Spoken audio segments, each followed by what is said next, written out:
Tinatanong ko nga po kayo, normal po ba na nagsiserve ng warrant of arrest sa kulungan? Yes or no po? Mr. Chair, I cannot answer a definite yes or no on that. Hindi, tinatanong ko nga po kayo. Dali po, yes or no lang. Ikaw medyo lalaga. Yes, Mr. Chair. Huwag ka magsinungaling.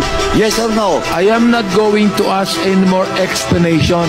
Sagutin niyo lang ako ng yes or no. Normal ba na gamitin yung 125 million in 11 days? Mr. Chair, that would Yes or no? depend, Mr. Chair, on the nature of the transaction. To the extent that you will make misrepresentation to save the president, yes or no? Sorry po, but what do you mean, Your Honor? The resource person is not answering the question directly. Yes or no lang naman yun. Your Honor, it was a letter that...